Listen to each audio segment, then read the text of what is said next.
Hello everyone, good evening to all. I am Anshika presenting here a new topic, a new nucleic acid and genetic material. इससे previous वाली video में हमने cell biology and genetics के बारे में discuss किया था। That वो डिस्कशन हमारे लिए बहुत इम्पॉर्टेंट था। वो ब्रीफ डिस्कशन जो हमने किया था वो बायोटेक्नोलॉजी हमें जितने भी हमारे सब डिविजन्स हैं उनको पढ़ने के लिए बहुत ही इम्पॉर्टेंट था। हमें उसकी जनरल नॉलेज होना बहुत ही ज़रूरी था।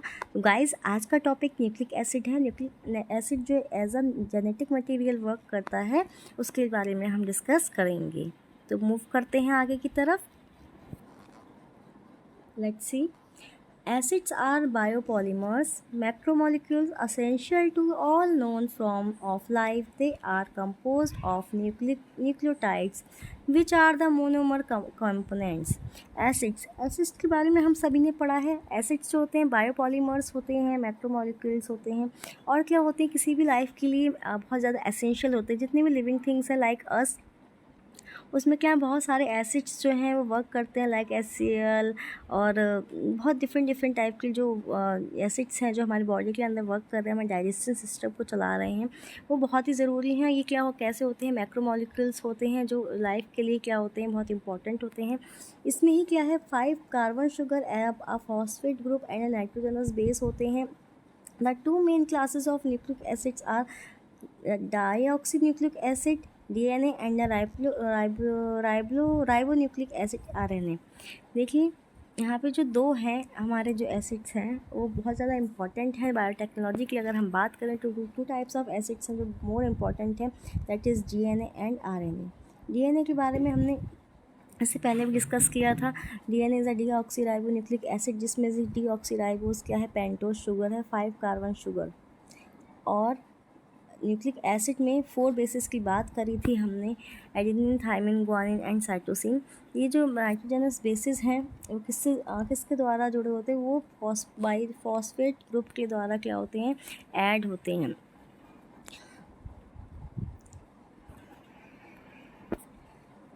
Sugar is a deoxyribose, a version of ribose of the polymer is DNA। जो राइबोस होती है वो क्या है, डीऑक्सी का राइबोस का क्या अपडेट वर्जन समझ लीजिए तरीके का होता है, जो DNA का ही पॉलीमर है।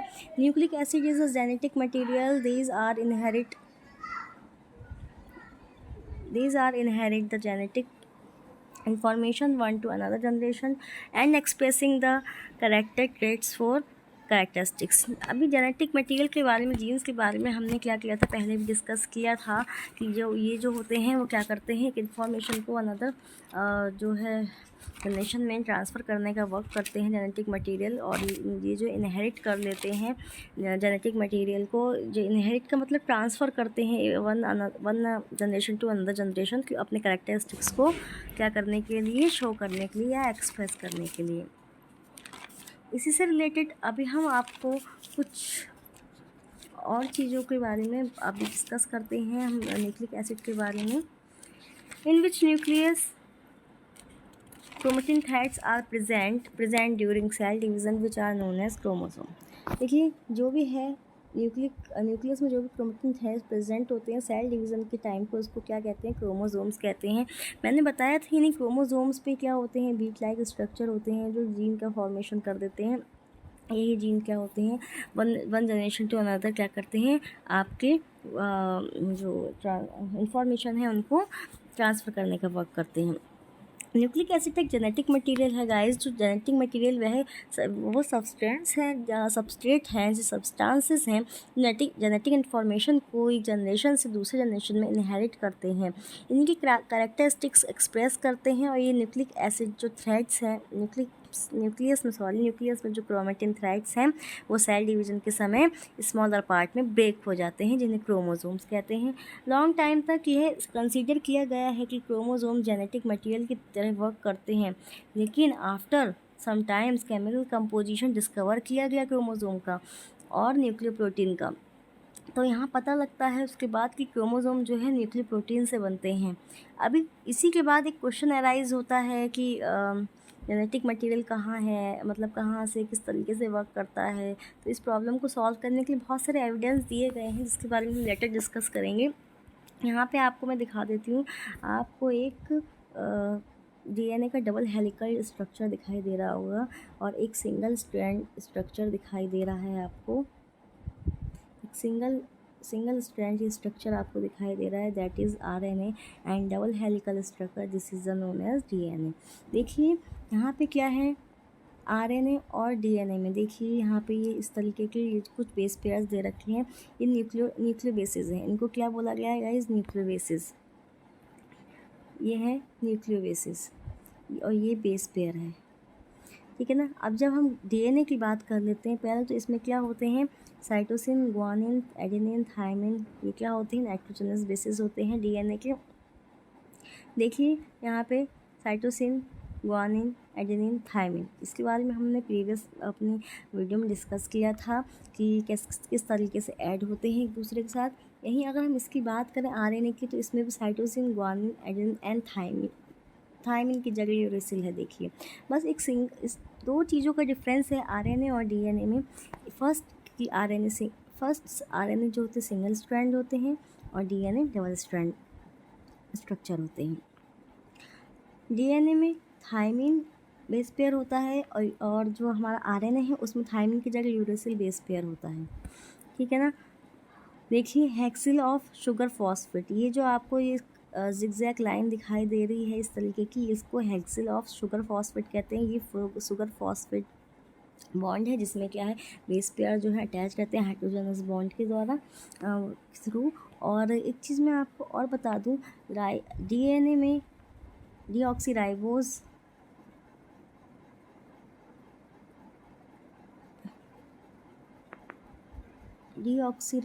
पेंटोज शुगर होती है, जबकि आरएनए में ओनली राइबोज शुगर प्रेजेंट होती है। तो ये जो स्ट्रक्चर हम देख रहे हैं ये डीएनए और आरएनए का देख रहे हैं। RNA is a single strand structure and DNA is a double strand structure. ये भी गाइस मैंने आपको ये भी बताया कि डबल हेलिकल स्ट्रक्चर का जो फॉर्मेशन किया था वो किसने किया था, वो किया था जो सबसे पहले डिस्कवर किया था double helical structure of DNA, Watson and Crick, ठीक है ना। नेक्स्ट मूव करते हैं। Nucleic acids are chemical compound that are found in nature. Nucleic acid जो होते हैं केमिकल कंपाउंड्स होते हैं जो हमें नेचर में ही प्रेजेंट मिलते हैं। They carry information in cell and make up genetic material. ये क्या करते हैं, ये सेल्स में इंफॉर्मेशन को कैरी करके जेनेटिक मटेरियल को बनाते हैं। These acids are very common in all living things. ये सभी क्या हैं, अपने लिविंग थिंग्स के लिए बहुत ही कॉमनली एसिड्स हैं। Where they create, encode and store information. जहाँ पर ये क्या करते हैं, जेनेटिक मटेरियल होता है, यहीं पर ये क्या करते हैं, क्रिएट करते हैं और कुछ इन्फॉर्मेशन को कोड करते हैं और वहीं पे इनको स्टोर कर लेते हैं। From the inner working of the cell of the young of a living thing, they contain or provide information via nucleic acid sequences. This given the RNA and DNA their unmistakable ladders step order the nucleotides within their molecules both play and crucial role directing protein synthesis। देखिए यहाँ पे हमें कुछ की points हैं, हमारे कुछ की पॉइंट्स जैसे nucleic acid sequence, protein synthesis, right. Nucleic acid sequences से मीन वही है जैसे कि अभी हमने डीएनए आरएनए की स्ट्रैंड की बात करी, adenine, thymine, guanine, cytosine, uracil. ये क्या है, नाइट्रोजनस बेस हैं, नाइट्रोजनस एसिड हैं जो क्या करते हैं, किसी भी डीएनए स्ट्रैंड में क्या करते हैं, इंफॉर्मेशन का कोडिंग करने का वर्क करते हैं। इन्हीं का जो सीक्वेंस है वो क्या करता है, ये इंफॉर्मेशन प्रोवाइड करता है। जैसे कि आप देखिए एडेनिन, ग्वानिन, साइटोसिन, थायमिन। मैंने आपको बताया था एडेनिन हमेशा थायमिन के साथ ट्रिपल बॉन्ड के थ्रू, हाइड्रोजन बॉन्ड के थ्रू क्या होता है, ऐड रहता है, और साइटोसिन ग्वानिन के थ्रू डबल हाइड्रोजन बॉन्ड के साथ ऐड रहता है। इस तरीके से आरएनए की बात जब हम करेंगे तो वहाँ पे सिर्फ क्या होगा, एडेनिन जो है वो सॉरी गाइस यहाँ पे थोड़ी सी मिस्टेक्स हो गई है, एडेनिन ग्वानिन के साथ करेगा, साइटोसिन थायमिन के साथ करेगा। तो एडेनिन जो होगा जब वो ग्वानिन के साथ करेगा तो यहाँ पर क्या होगा, जब आरएनए की बात करेंगे तो थायमिन की जगह क्या हो, यूरेसिल साइटोसिन के साथ क्या कर जाएगा, ऐड कर जाएगा। ठीक है, तो यही न्यूक्लिक एसिड का सीक्वेंस बनाते हैं। This gives the RNA and DNA unmistakable ladder steps. यही क्या करते हैं, न्यूक्लियोटाइड्स बना के मॉलिक्यूल्स जो RNA DNA की जो इन्फॉर्मेशन होती है वो आगे मूव करते हैं। इन्हीं से जेनेटिक करैक्टर जो होते हैं वो इनहेरिट होकर वन जनरेशन टू अनदर क्या करते हैं, पास आउट किए जाते हैं। और ये बहुत ही क्रूशियल रोल प्ले करते हैं प्रोटीन सिंथेसिस में। RNA की बात कर लें, प्रोटीन सिंथेसिस की मेकिंग में RNA का बिग रोल है, बहुत इंपॉर्टेंट रोल प्ले करता है। RNA सिंथेसिस की पूरी प्रोसेस प्रोटीन सिंथेसिस की पूरी प्रोसेस जो है वो RNA में ही कंप्लीट होती है। Strings of nucleotides are bonded to form spiral backbones and assembled to the chain of bases or base pair selected from the 5 primary or conical nucleobases. RNA usually form a chain of single bases where DNA forms a chain of base pair. The bases found in the DNA: adenine, cytosine, guanine, thymine and uracil and thymine। देखिए, हमने अभी अभी बात करी है कि single RNA का जो स्ट्रैंड है वो सिंगल स्ट्रैंड है और DNA का जो है वो डबल स्ट्रैंड DNA है। इसमें ही क्या है, 4 टाइप्स के हमने बताया था आपको कि जो है प्रेजेंट होते हैं nitrogenous bases adenine, cytosine, guanine and thymine. ये DNA का बेस पेयर है। और जो RNA की बात करेंगे तो RNA में एडेनिन, साइटोसिन, गुआनिन है और थायमिन की जगह पे क्या हो जाएगा, यूरेसिल हो जाएगा। Thymine occur only in DNA, uracil only in DNA। Thymine सिर्फ DNA में ही प्रेजेंट रहेगा और जो यूरेसिल है वो हमेशा RNA में ही प्रेजेंट रहेगा। Using amino acids and photosynthesis are the specific sequence and DNA of the nucleic base pair helps to keep and send coded instruction as gene। यही जो सीक्वेंस हमने अभी आपको बताया है इसी को यही कोडिंग कर लेते हैं और यही कोडिंग जो होती है वो स्टोर कर ली जाती है न्यूक्लियोबेस पेयर में, जो हेल्प करते हैं कोडिंग करने के लिए। यही कोडिंग के जो इंस्ट्रक्शन है वो जीन के through one generation to another generation क्या करते हैं, पास आउट कर दिए जाते हैं और वो अपने कैरेक्टरिस्टिक्स को शो करते हैं, ट्रेट्स करते हैं। इन RNA base pair sequencing help to make new protein and that determine most chemical process of the life forms. RNA की बात करें अभी, जैसा कि मैंने आपको बताया कि RNA प्रोटीन सिंथेसिस में हेल्प करते हैं, प्रोटीन सिंथेसिस में हेल्प करते हैं।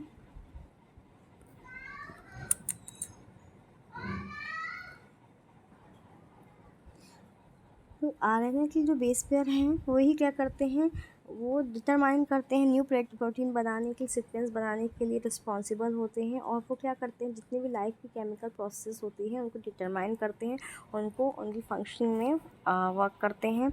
ठीक है ना। तो अभी हमने जो इसके बारे में डिस्कस किया था guys, adenine, guanine, cytosine and thymine, ठीक है ना। इसी के बारे में क्या है,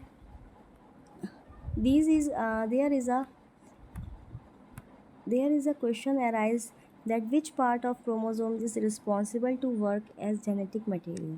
To solve this problem purpose some evidence।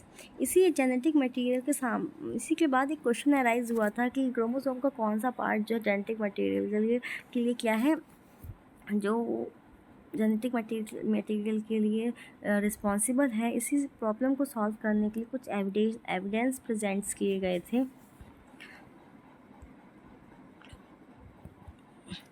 इनके बारे में हम फर्दर डिस्कस करेंगे अभी।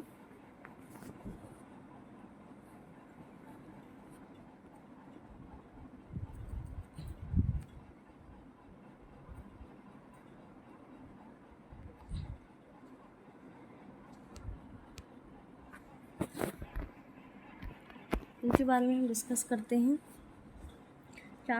फर्स्टली हम डिस्कस करेंगे ट्रांसफॉर्मेशन एक्सपेरिमेंट जो कि ग्रिफिथ ने दिया था। सबसे पहले किसने किया था, फर्स्ट है हमारा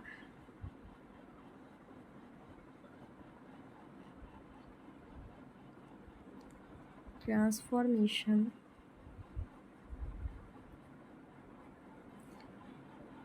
एक्सपेरिमेंट।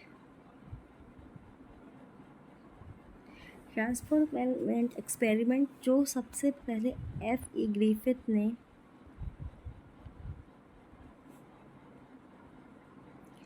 ग्रिफिथ ने प्रपोज किया था। गाइस इसी जो एविडेंस है, इस क्वेश्चन को जो अराइज किया गया था कि कौन सा जेनेटिक मटेरियल का कौन सा पार्ट है जो क्रोमोसोम में कौन सा पार्ट जो है रिस्पॉन्सिबल है इस काम के लिए, इस वर्क के लिए।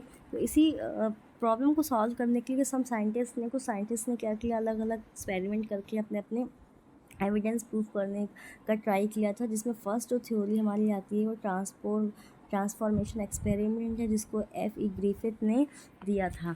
इसके बारे में अगर हम डिस्कस करें तो इन्होंने निमोनिया कॉजिंग बैक्टीरिया की 2 स्ट्रेन को सिलेक्ट किया था। इन्होंने जो है सबसे पहले किस पे किया था, इन्होंने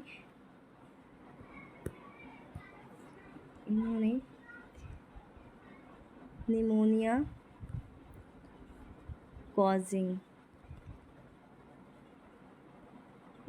कॉजिंग बैक्टीरिया, इसके 2 स्ट्रेन लिए थे। कितने स्ट्रेन लिए थे? उसके 2 स्ट्रेन लिए थे। और जो 2 स्ट्रेन लिए थे उसमें से फर्स्ट है, 2 स्ट्रेन के नेम जो हैं वो फॉलोइंग्स हैं: वायरुलेंट या विरुलेंट स्ट्रेन और S3। यहाँ हम 2 स्ट्रेन की बात कर रहे हैं। 2 स्ट्रेन में एक विरुलेंट स्ट्रेन है जिसको S3 भी कहते हैं। ये पैथोजेनिक स्ट्रेन होते हैं। पैथोजेनिक कैसे स्ट्रेन थे? ये पैथोजेनिक स्ट्रेन थे। ये कैसे हैं? पैथोजेनिक हैं।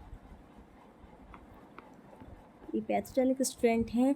पैथोजेनिक मीन्स ये निमोनिया कॉज करने की एबिलिटी शो करते हैं, लेकिन बॉयल करने पर इनमें एबिलिटी लूज़ हो जाती है। इनकी आउटर वॉल जो होती है स्मूथ होती है, इसलिए S3 स्ट्रेन भी कहते हैं। क्या करते हैं जब हम जो S3 की बात कर रहे हैं, ये जो होते हैं वो क्या होते हैं? निमोनिया कॉजिंग जेनेटिक स्ट्रेन होते हैं जो पैथोजेनिक होते हैं। इनमें एबिलिटी पाई जाती है कि किसी में भी निमोनिया कॉज कर दें, बट जैसे ही इनको हीट किया जाता है, बॉयल किया जाता है, ये क्या करते हैं? अपनी एबिलिटी को लूज़ कर देते हैं और इनकी आउटर वॉल जो होती है वो स्मूथ होती है। इस तरीके का कुछ स्ट्रक्चर होता है गाइस। ये इस तरीके के 3 स्ट्रक्चर हैं, इसलिए इसको क्या कहा है? S3 कहा है। और इसकी जो आउटर कवरिंग देख रहे हैं आप, ये वाली कवरिंग, ये कैसी होती है? ये स्मूथ होती। कैसी होती है? ये इसकी स्मूथ होती है। इसलिए क्या होता है? हीट करने पे, बॉयल करने पे क्या हो जाती है? ये अपनी एबिलिटी को लूज़ कर देते हैं। सेकंड वाले की जो बात करते हैं, जो हम ट्रांसफॉर्मेशन एक्सपेरिमेंट की बात कर रहे हैं, उसमें फ़र्स्ट हमने बात की वायरुलेंट स्ट्रेन और S3 की। एंड सेकंड जो हम इसका जो स्ट्रेन है वो है नॉन वायरुलेंट।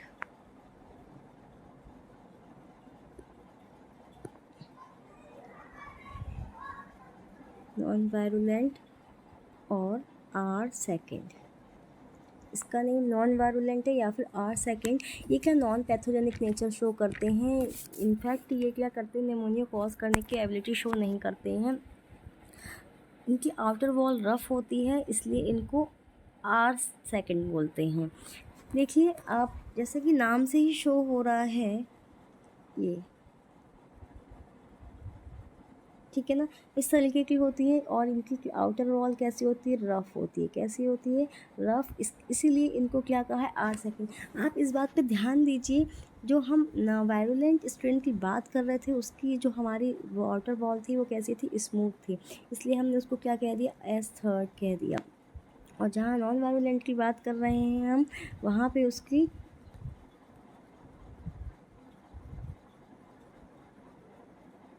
इसलिए इसको S3 कहा था। और जहाँ नॉन वायरुलेंट की बात करते हैं, इसकी क्या थी? जो आउटर लेयर थी वो कैसी थी? रफ़ थी, इसलिए इसको R2 कहा गया। तो S for smooth and R for rough, इसलिए इसको S3 और R2 बोला गया है। ग्रिफिथ ने अपने एक्सपेरिमेंट जो किस पे किए थे? वो माइस पे परफॉर्म किए थे। मोस्ट इम्पॉर्टेंट थिंग है ये कि ग्रिफिथ ने अपने जो जितने भी एक्सपेरिमेंट किए थे परफॉर्म, वो माइस पे किए थे। और उनकी ऑब्जर्वेंस जो थी वो डिफरेंट टाइप की यहाँ पर निकल कर आई थी S3 और R2 के लिए। ठीक है, पहले हम एस थर्ड की बात करते हैं। जहाँ हम एस थर्ड की बात कर रहे हैं, जब उन्होंने एक्सपेरिमेंट किया था तो किया था पहले उसमें इंजेक्शन एस थर्ड में, जो एस थर्ड जो पैथोजेनिक है स्ट्रेन है, उसमें इंजेक्ट किया था उसको, इंजेक्शन टू माइस, ठीक है ना। और कुछ माइस क्या हो गए थे, फिर उसमें से डाइज हो गए थे, और डाइज होने की वजह से एस थर्ड उसमें से क्या कर लिया गया था, रिकवर कर लिया गया था गाइस।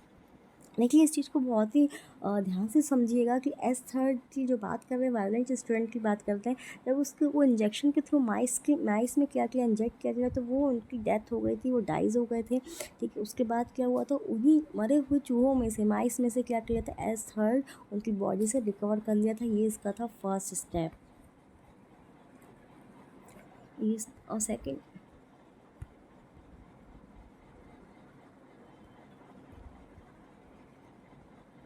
स्टेप की बात करें, अब हम एस थर्ड की बात, सेकेंड स्टेप में क्या हो रहा था, नॉन वायरुलेंट, यानी कि आर सेकेंड स्टेप में हम आर सेकेंड की बात कर लेते हैं। इसको जब इंजेक्ट किया गया, इंजेक्ट टू माइस, इसको जब माइस में इंजेक्ट किया गया, ठीक है, तो ये क्या हुए, लाइव रहे, कैसे रहे, लाइव, यानी कि ये जिंदा रहे। देखिए गाइस, फर्स्ट एक्सपेरिमेंट जब एस थर्ड के साथ किया, इंजेक्ट किया माइस में, तो वो डाई हो गए और उन्हीं की बॉडी से एस थर्ड को रिकवर कर लिया गया। और सेकंड रफ वाले को जो हमने क्या किया था, इंजेक्ट किया माइस में, तो वो क्या हो गए, वो लाइव रहे। ऐसे फिर थर्ड उन्होंने इस तरीके से थर्ड एक्सपेरिमेंट किया, हीट किल्ड एस थर्ड को लिया, और जब उसको माइस में इंजेक्ट किया तो वो क्या रहे, वो भी लाइव रहे। ऐसी फिर उन्होंने 4 स्टेप किया। आर सेकंड को उन्होंने क्या किया, हीट किल्ड किया, और उन्होंने जब माइस में इंजेक्ट किया तो क्या हो गया, वो डाइज हो गए, यानी वो मर गए। और फिर एस थर्ड को फिर से क्या किया गया, उनकी बॉडी से रिकवर कर लिया गया, ठीक है। अभी इन सब चीज़ों से हमें ये पता लगता है, इस एक्सपेरिमेंट का जो फोर्थ स्टेप था वो बहुत ही सरप्राइजिंग था, जस्ट बिकॉज ऑफ दैट कि वो सेपरेटली माइस की बॉडी में इंजेक्ट होने पर भी निमोनिया कॉज नहीं करते, माइस सर्वाइव करते हैं। लेकिन जब दोनों को मिक्स किया गया, देखिए यहाँ पे एक जो है स्टेप रह गया हमारा। फर्स्ट में हमने क्या किया था, एस थर्ड को इंजेक्ट किया था माइस में और वो डाइज हो गए थे। सेकंड में क्या किया, आर सेकंड को इंजेक्ट किया था और वो माइस लाइव रहे थे। थर्ड वाले में हमने एस थर्ड को क्या किया था, हीट किल किया था, और जो माइस थे वो लाइव रहे थे। और जो फोर्थ स्टेप था गाइस हमारा, उसमें हमने आर सेकंड को क्या किया था, हीट किल्ड एस थर्ड के साथ क्या किया, जब मिक्स किया तो वो डाई हो गए और उनमें से एस थर्ड को क्या किया, रिकवर कर लिया गया। जो एक्सपेरिमेंट था उसमें फोर्थ वाला बहुत सरप्राइजिंग था कि जब दोनों को मिक्स किया गया, आर सेकंड और R heat killed S third को, तो माइस की डेथ हो जाती है और एस थर्ड बैक्टीरिया इनकी बॉडी से रिकवर कर लिया जाता है। अकॉर्डिंग टू ग्रिफिथ, एक बैक्टीरिया स्ट्रेन डीएनए एक्सट्रैक्ट की प्रेजेंस से दूसरी स्ट्रेंथ में चेंज हो जाती है। इनके अकॉर्डिंग तो बैक्टीरिया की स्ट्रैंड डीएनए का में एक्सट्रैक्ट करते हैं, तो उसकी प्रेजेंस में दूसरा स्ट्रैंड में चेंज हो जाती है। इस प्रोसेस को ट्रांसफॉर्मेशन कहते हैं। इस प्रोसेस में नॉन वायरुलेंट की सम सेल्स वायरुलेंट स्ट्रैंड में चेंज हो गई और माइस में निमोनिया कॉज कर दिया गया, जिससे कि क्या हो गया, माइस की डेथ हो गई थी। देखिए इस चीज़ को बहुत ही इम्पॉर्टेंटली समझिए आप, कि हमने जब सिंगल एस थर्ड किया तो डाई हो रहे थे माइस, आर सेकंड किया तो लाइव रह रहे थे। हीट किल एस थर्ड किया तभी भी लाइव रहे, मगर जब जैसे ही हम दोनों को मिक्स किया, R non virulent and virulent को और हीट किल वायरुलेंट को किया, तो फिर माइस की डेथ होने के बाद एस थर्ड ही रिकवर कर लिया गया, क्योंकि जो आर सेकंड के नॉन वायरुलेंट कुछ बैक्टीरियाज की जो स्ट्रेंथ है ना, निमोनिया कॉजिंग स्ट्रेंथ है, वो क्या हुए, एस थर्ड यानी वायरुलेंट स्ट्रेंथ में कन्वर्ट हो गए और उन्होंने निमोनिया कॉज करके उनकी डेथ कर दी। That is why S third जो था वहाँ से रिकवर कर लिया गया था। इसी तरीके से कुछ और साइंटिस्ट हुए, जैसे कि एवेरी, मैकलेट एंड मार्के थी। इन्होंने भी इंट्रो कंडीशन परफॉर्म किया था। इन्होंने R second and heat killed S3 के मिक्सचर को एक टेस्ट ट्यूब में लिया और 2 पार्ट्स में डिवाइड किया था। इन्होंने किया था R second and heat killed S3 को क्या किया था, उनका मिक्सचर लिया था और इनको एक टेस्ट ट्यूब में लिया था। किस में लिया था? टेस्ट ट्यूब में। और इसे 2 पार्ट्स में डिवाइड किया था। इसको कितने 2 पार्ट्स में डिवाइड किया था? फर्स्ट पार्ट में प्रोटीज एंजाइम को ट्रीट किया, सेकंड पार्ट में न्यूक्लियस एंजाइम को ट्रीट किया था। इन्होंने फर्स्ट पार्ट में प्रोटीज, जो टेस्ट ट्यूब के जो 2 पार्ट्स किए थे, इसमें फर्स्ट में प्रोटीज एंजाइम को ट्रीट किया और दूसरे ट्यूब को क्या किया, न्यूक्लियस एंजाइम से ट्रीट किया था।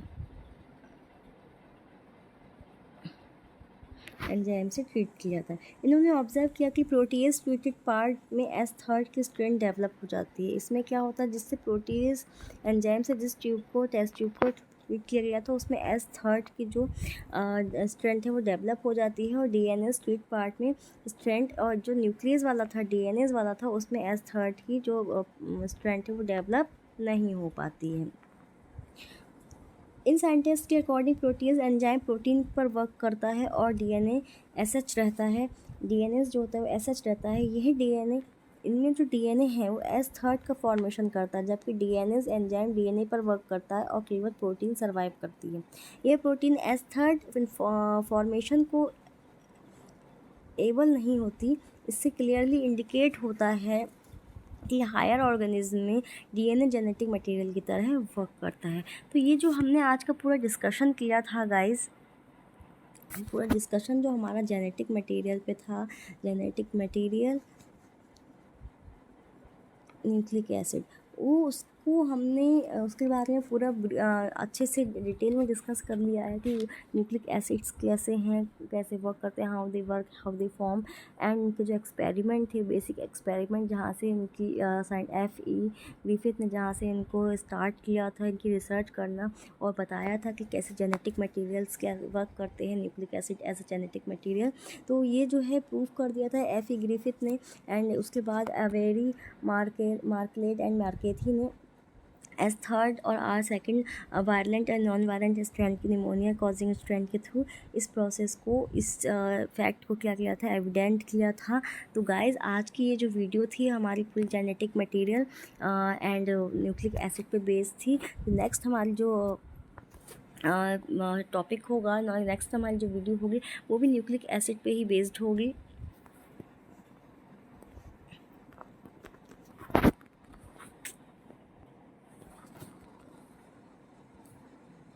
वो भी न्यूक्लिक एसिड पे ही बेस्ड होगी, ठीक है ना। तो नेक्स्ट हमारा टॉपिक इसी से रिलेटेड होगा, बैक्टीरियोफाज इन्फेक्शन टेस्ट, जो कि हार्शे एंड चेज ने दिया था। गाइस ये भी क्या है, ये भी पूरी जेनेटिक मटेरियल के ऊपर ही बेस्ड है, क्योंकि हमारा टॉपिक चल रहा है जेनेटिक मटेरियल। ये एक अपने आप में बहुत बड़ा टॉपिक है और इस पर डिस्कशन करना ऑब्वियसली बहुत इंपॉर्टेंट है। जब हम बायोटेक्नोलॉजी या बायोलॉजी की बात करते हैं तो इस टॉपिक को डिस्कस करना बहुत इंपॉर्टेंट है। विदाउट इसके डिस्कशन के, विदाउट इसके स्टडी के, बायोटेक्नोलॉजी के बारे में एक्सपेरिमेंट करना, रिसर्च करना इम्पॉसिबल है गाइज़।